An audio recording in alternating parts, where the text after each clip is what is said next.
Good na good news talaga ito.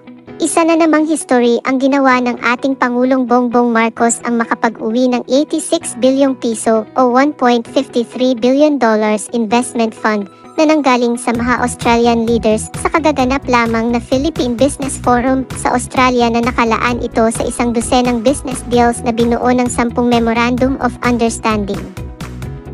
Ito ay ang mga renewable energy, organic recycling technology, countryside housing initiative, data center, health technology solutions, at digital health services.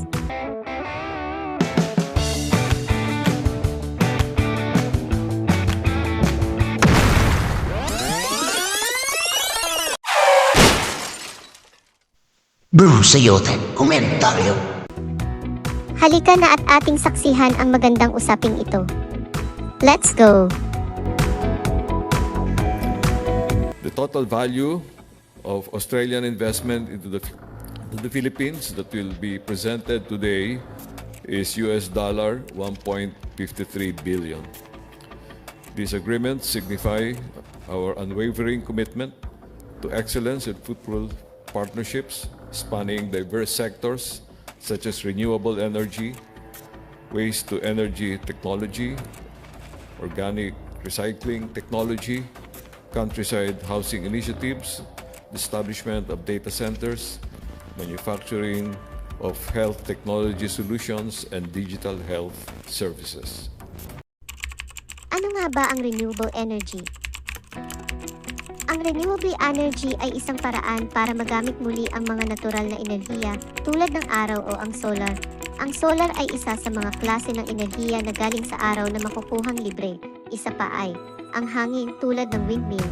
Ito ay kasalukuyang perpektong ginagamit na ngayon sa Ilocos Norte na kung matutuloy pa ito na maparami ay magiging mura na lang ang ating bayaran sa buong bansa.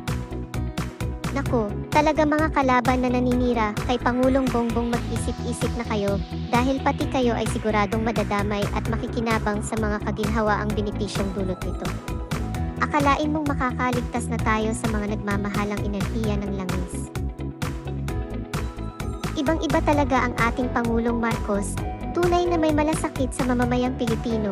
Napakatalino mo talaga, tunay na serbisyo sa bansa. Sa mga nagdaang presidente, walang ibang inisip kundi ang kapakanan lamang ng mga mayayamang negosyante na nakikinabang sa mga langis at kuryente at hinayaan na lang ang mga mamamayang Pilipino. Australia holds a special place as the Philippines' newest strategic partner in the Indo-Pacific region. Through this visit, we are sending a clear message that the Philippines is enhancing our regional economic integration agenda on several aspects. I have always had myself a personal fondness for this city, so it is a great opportunity to come back and visit, to be here at this forum with all of you. I am honored to stand before such a distinguished audience today. Your presence in this gathering speaks volumes about the importance of fostering robust business partnerships and collaborations between our nations. It not only underscores the significance of this forum, but also emphasizes the vitality of our economic and commercial ties. As such, I thank the business organizations who have been tirelessly working in fostering meaningful connections and facilitating practical and tangible business opportunities, providing insights, information exchange, and strategic engagements.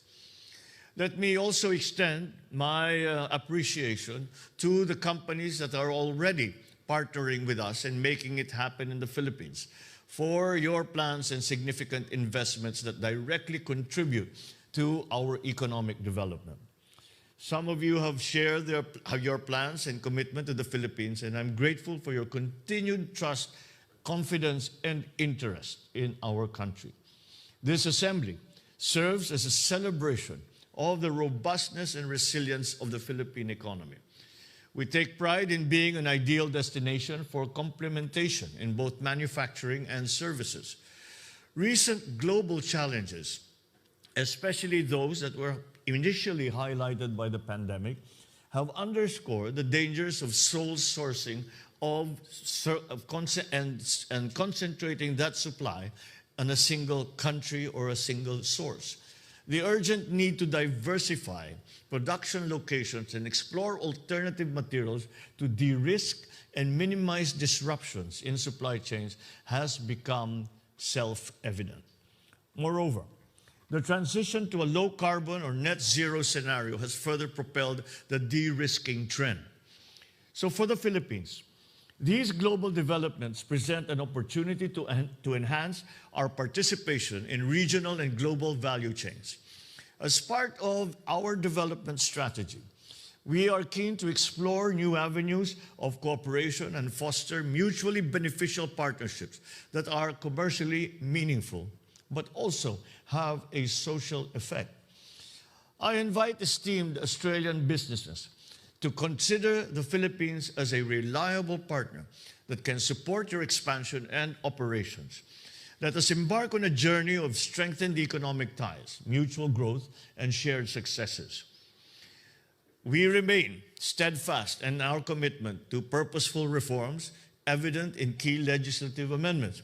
And it is why we always ask members of the leadership of the legislature to join us, because many of the plans that we have and many of the initiatives that we are proposing and endorsing require new legislation. It is a new world, it is a new economy, it is a new global economy to which we need to adjust not only our business sector, not only our private sector, not only our finance sector, but also our legislative sector to change, to make the very important structural changes that are necessary for us to adjust to the new global post-pandemic economy.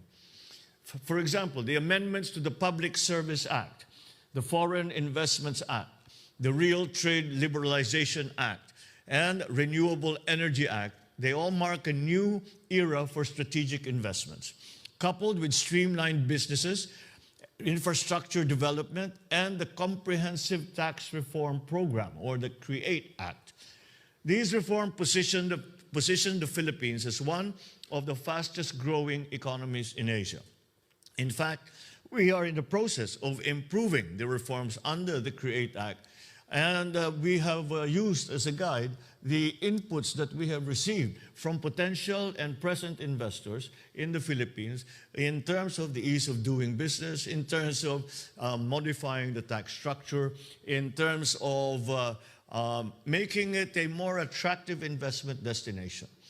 Our overhaul of fiscal incentive structures and responsive policies, including those facilitating public-private partnerships, or PPPs, play a pivotal role in promoting private sector participation. Furthermore, there is the establishment of the Maharlika Investment Fund, our sovereign wealth fund. And that underscores our dedication to financing priority projects and driving socio-economic impact. The key principle that we have adopted, the very fundamental principle that we have adopted, was to consider the private sector as partners in the development of and the transformation and development of our economy. It is very early on, we quickly recognize that government can do very much, but we must also realize that government cannot do it alone. And the private sector does many things that government does not do. And there are certain things that government does that private sector actually would be better at doing than leaving it with the government. And so these partnerships have become very important, are central to any transformation, any success that we may enjoy in the near future. This is the view of our strategic financial planners, our economic group, and altogether we have all come to that conclusion, and it is something that we continue to promote and to continue to encourage. So we prioritize the ease of doing business, exemplified by efforts to simplify tax payments, streamline regulations, and showcase our unwavering support for businesses, which I signed Executive Order number 18, which establishes green lanes for strategic investments, simplifying procedures and reducing bureaucratic hurdles. Simply speaking, these green lanes are, as we are slowly transforming the way we do business, both in the bureaucracy, both in government, and of course in the general economy, as we are awaiting the legislation to come through, as these have to be very examined in very close detail. We have established these green lanes, and the general idea is that for any investor who comes to the Philippines, that they will no longer have to wing it, as it were, and try to go through the documentation process and learn as they go along. They will be taken in hand by a specific person and a specific group in each department, the relevant department, and that group will attend to all the needs of a prospective investor, so as to be able to put up a company, to start a bank account, to get the permitting down, to get the clearances, etc. And this we do so as to make more rapid the entry of foreign direct investment, but also to make businesses more profitable, because the costs that are implied by inefficiencies are lessened at the very least. So I am pleased to announce the enactment of 3 priority bills. The Public-Private Partnership Code of the Philippines, which paves the way for transformative partnerships and fosters infrastructure development. Number 2, the Internet Transactions Act, which provides the framework for a robust digital economy, aligning the country's policy with the demands of the 21st century. And finally, the Tatak Pinoy Act, or the Proudly Filipino Act, which I recently signed into law just last 26 February, which will support industry development and enable greater participation of the Philippines in global value chains.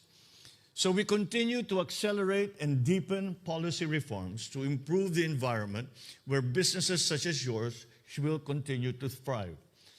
On renewable energy, a very important part of our strategic planning, we accord great importance to addressing climate change and achieving energy transition, as we in the Philippines are highly vulnerable to the climate crisis.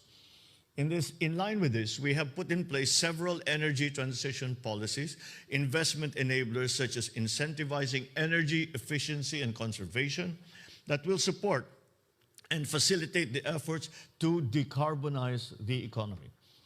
This move strengthens our dedication to environmental stewardship and encourages the private sector to actively engage in sustainable practices. I recognize that Australia also places equal importance in this area, as it is a priority under the elevation of our strategic partnership.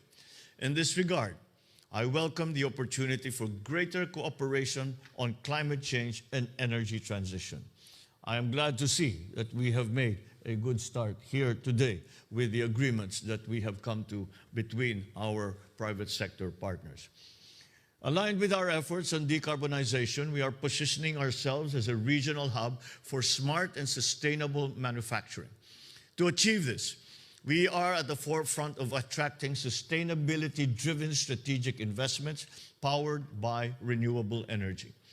We also recognize that there are complementarities to be explored in critical minerals, and we are open to having a dedicated dialogue with your companies about sustainable processing of green materials. This will be further supported by our strong adherence to high labor and environmental standards. We have our trade and investment policy tools in place through the ASEAN-Australia-New Zealand Free Trade Agreement and the Regional Comprehensive Economic Partnership Agreement to enable our regional economic integration agenda. I am hopeful that this will be complemented by other policy tools that will enhance Philippines-Australia supply chain partnerships and facilitate greater foreign direct investments. So in conclusion, let me reiterate our gratitude for your presence and active engagement in this forum. The members of my economic team will provide the support needed by your businesses for investments to continuously grow and prosper. Together with you as our strategic partner, we can make investments happen in the Philippines. I am confident that the relationships forged here today will contribute significantly to the economic vibrancy of both our nations. Thank you very much, and good morning to you all.